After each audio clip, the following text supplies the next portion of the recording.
ಈಗ ಭದ್ರತಾ ಲೋಪ ಸಂಬಂಧಪಟ್ಟಂತೆ ಈಗ ಸಾಕಷ್ಟು ಚರ್ಚೆ ಆಗಬೇಕಾಗಿತ್ತು. ಅದನ್ನು ಹೊರತುಪಡಿಸಿ ಸಭಾಪತಿಗಳ ಒಂದು ಅಣಕು ಪ್ರದರ್ಶನ ಮಾಡಿದ ಸಂಬಂಧಪಟ್ಟಂತೆ ಜಾಸ್ತಿ ಚರ್ಚೆ ಆಗ್ತಿದೆ. ಅದರ ಬಗ್ಗೆ ಕಳವಳವನ್ನ ಪ್ರಧಾನಿಯವರು ವ್ಯಕ್ತಪಡಿಸ್ತಾರೆ. ಭದ್ರತಾ ಲೋಪಕ್ಕೆ ಸಂಬಂಧಪಟ್ಟಂತೆ ಒಂದು ಉತ್ತರವನ್ನು ಕೊಡೋದಕ್ಕೆ ಇದುವರೆಗೂ ಮುಂದಾಗುದಿಲ್ಲ. ಅಂದ್ರೆ ವಿಚಾರವನ್ನು ಡೈವರ್ಟ್ ಮಾಡುವಂತ ಪ್ರಯತ್ನ ಆಗ್ತಿದೆ ಅಂತ ಆಡಳಿತ ಪಕ್ಷದಿಂದ. ನೋಡಿ, ಒಟ್ಟಾರೆ ಆಡಳಿತ ಪಕ್ಷ ಸಂಪೂರ್ಣವಾಗಿ ಇಶ್ಯೂ ಅನ್ನ ಡೈವರ್ಟ್ ಮಾಡ್ತಾ ಇದ್ದಾರೆ.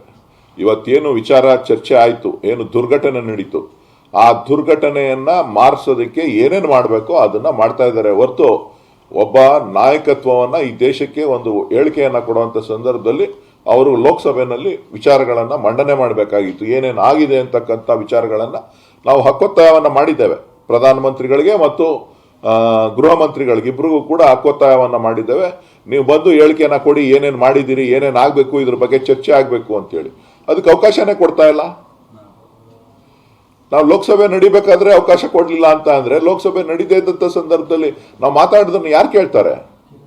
ಇಡೀ ದೇಶದ ಜನಕ್ಕೆ ಗೊತ್ತಾಗಬೇಕು ವಿಚಾರಗಳು ಏನೇನಾಗಿದೆ ಅಂತಕ್ಕಂಥದ್ದು.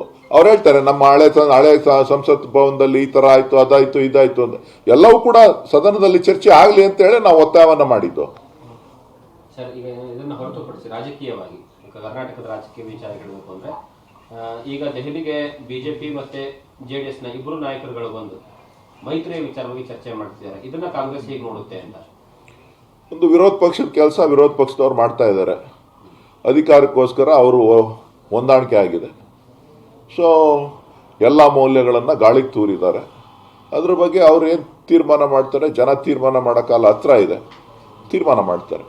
ಪ್ರಧಾನಿಯನ್ನು ಕೂಡ ಭೇಟಿಯಾಗಿದ್ದಾರೆ. ಕುಟುಂಬದವ್ರಿಗೆ ಆಶೀರ್ವಾದ ಬೇಕಾಗಿತ್ತು ಅಂತ ಕಾಣಿಸ್ತದೆ, ಅದಕ್ಕೆ ಹೋಗಿ ಭೇಟಿ ಕೇಳಿದ್ದಾರೆ.